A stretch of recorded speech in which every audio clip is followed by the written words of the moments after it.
Mga puso nakakuha atensyon kining kaluhang nga taga-dakbayan sa Karkar tungod sa ilang nga talagsaon nga talento. Dako usab ang ilang paggasalamat kang Senyor Santo Niño sa talento nga gigasa alang kanila. Ani ang report.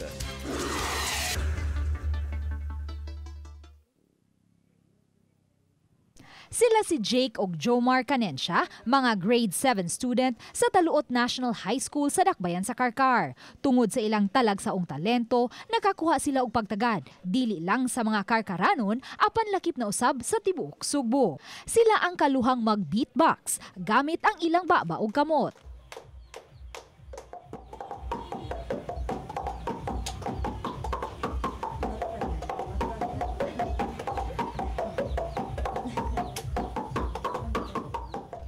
Post ni John Ray Raffles moabot na sa 6.8 million views nga gi-upload niini diin makita nga nag-beatbox ang duha. Matod ni Sir John Ray, maestro nila sa MAPE, nakita niya ang kaanindot sa talento sa duha, maong gusto niyang ipakita kini sa kadaghanan. Unique ang ilang talent, ma'am. Ano siya, mo na nga kinahanglan gyud siyang i-share. Normal lang, pero kuan sila kaning madlok silang mo-absent ba.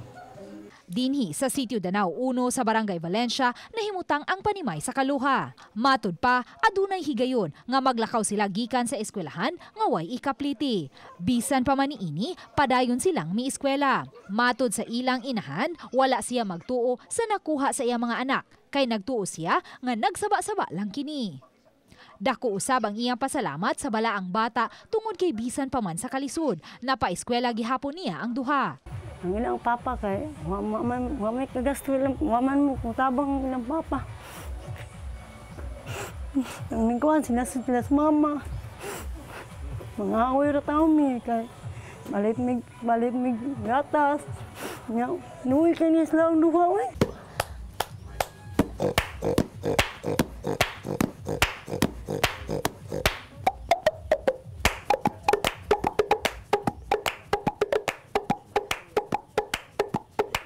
Bata pa lang sila si Jake ug Jomar, gibiyaan na sila sa ilang amahan. Mao nga karon, naningkamot sila nga makahuman gayud og eskwela alang sa ilang inahan. Diyaan man mi sa among umahan. Wala siya kuan. Wala siya kanang kuan gani namo tang way kaabag ba. Nya kuan si mama to nang kanang kuan pag kanang mura ganig nang lain ba nang iya giligo si mama to sa CR kita inom pagid og bugnaw nga kuan ba. Ato si mama gidali din sa doktor.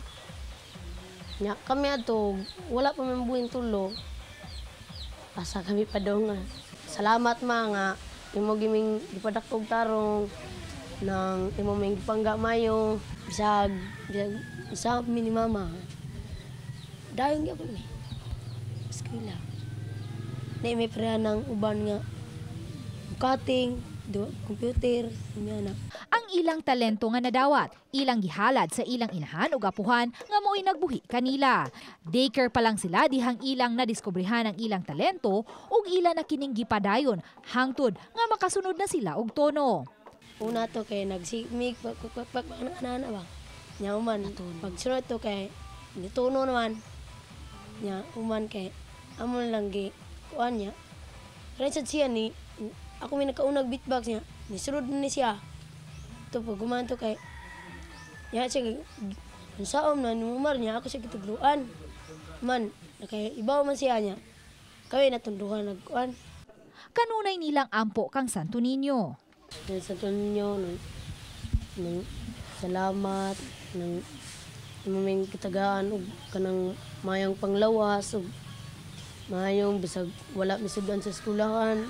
Amang yung dawaton ug kanang mahimo nga ang ginikanan sa among balay malinawon walay magsamok ug sa among nanay nga nangahoy mahimo nga dili siya doon nagdaotan.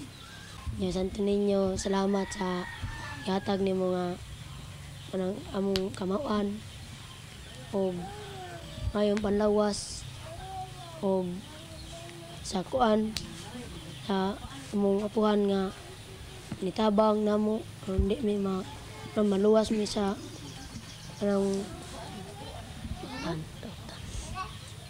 Nga daw. Mensahe sa ilang inahan kanila, Ako na, pagtarong mo doon, pag-eskwela doon ka. Pagtarong mag-eskwela doon ka, pobre man kaya ta doon. Akong inaan, pobre man kaya ta doon.